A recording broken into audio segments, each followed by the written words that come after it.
সময় ফুরিয়ে আসছে শেখ হাসিনার, হাসিনাকে ফেরত পাঠাবে ভারত।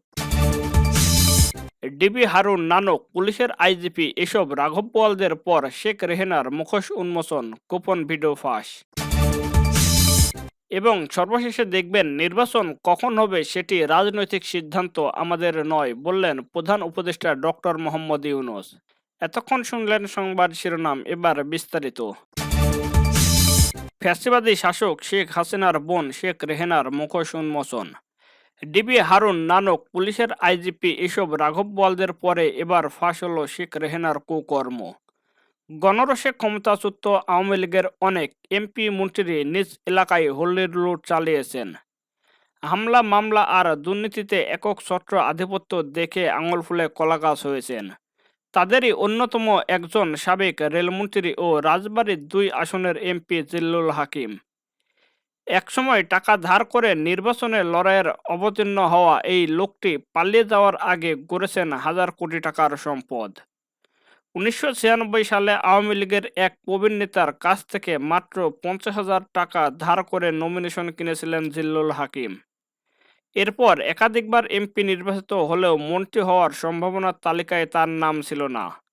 এ ব্যাপারে আওয়ামী লীগের অভ্যন্তরে কোনো আলোচনাও হয়নি। তারপরও তিনি মন্ত্রী হয়েছেন। অবশ্য এর পেছনে আছে বিশাল অঙ্কের টাকা লেনদেনের ঘটনা। আওয়ামী লীগের শীর্ষ পর্যায়ের এক নেতার সূত্রে জানা যায়, দ্বাদশ জাতীয় সংসদের একতরফা নির্বাচনে জয়ী হওয়ার পর চলতি বছরের শুরুতে মন্ত্রী হতে তোড়জোড় শুরু করেন জিল্লুল হাকিম। এরপর 200 কোটি টাকার বিনিময়ে মন্ত্রিত্ব কিনে নেন তিনি। এ ব্যাপারে তাকে সহায়তা করেছেন সাবেক প্রধানমন্ত্রীর নিরাপত্তা উপদেষ্টা তারেক সিদ্দিক। তারেক সিদ্দিকের মাধ্যমে মন্ত্রিত্ব কেনার টাকা লেনদেন হলেও এতে মূল ভূমিকা রাখেন শেখ হাসিনার বোন শেখ রেহেনা। সম্পর্কে শেখ রেহেনার দেবর হন তারেক সিদ্দিক।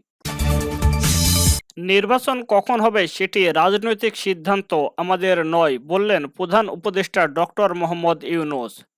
অন্তর্বর্তী সরকারের প্রধান উপদেষ্টা অধ্যাপক ডক্টর মোহাম্মদ ইউনূস বলেছেন, দেশের সংকটকালে ছাত্রদের আহ্বানে আমরা সরকারের দায়িত্ব গ্রহণ করেছি।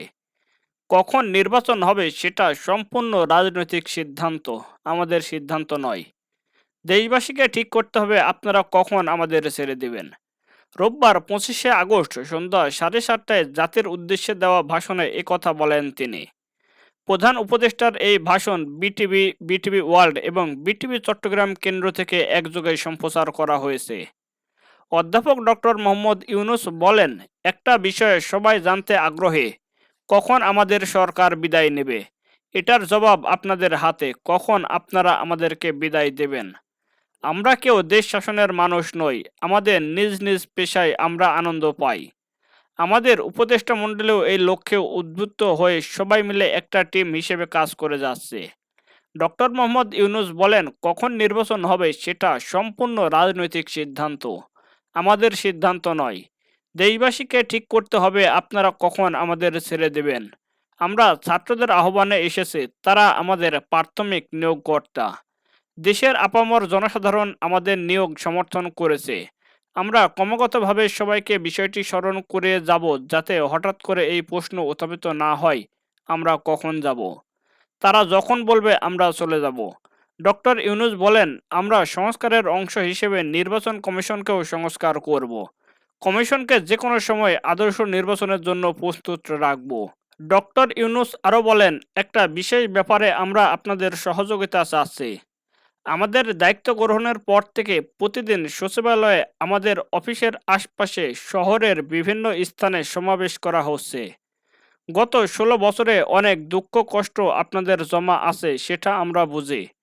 আমাদের যদি কাজ করতে না দেন তাহলে এই দুঃখ ঘোচানোর সব পথ বন্ধ হয়ে থাকবে। আপনাদের কাছে অনুরোধ, আমাদের কাজ করতে দিন।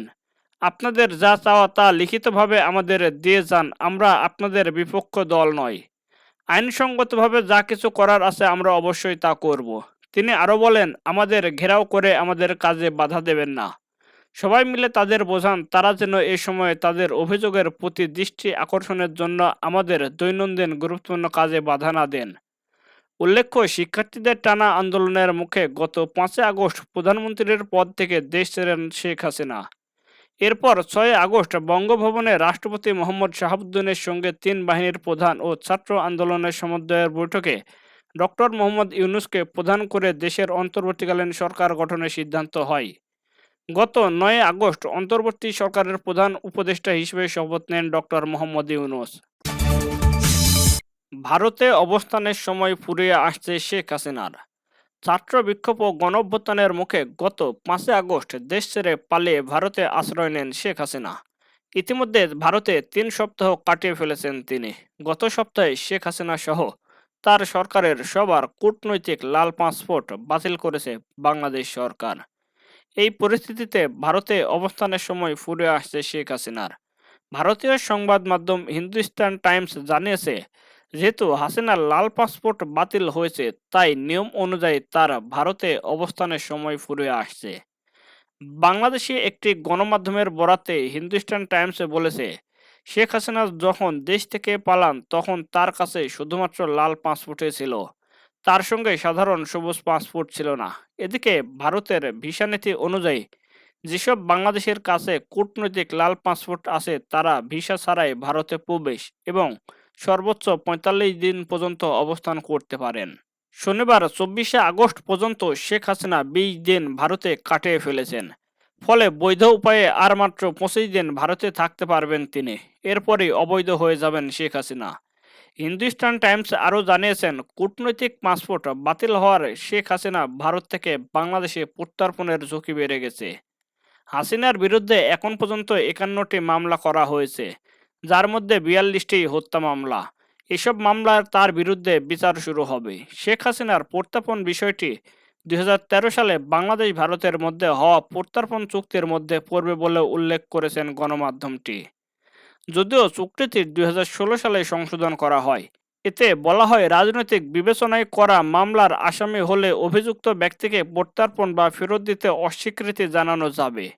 কিন্তু এই চুক্তিতে হত্যা মামলার বিষয়টি স্পষ্টভাবে রাজনৈতিক বিবেচনার বাইরে রাখা হয়েছে।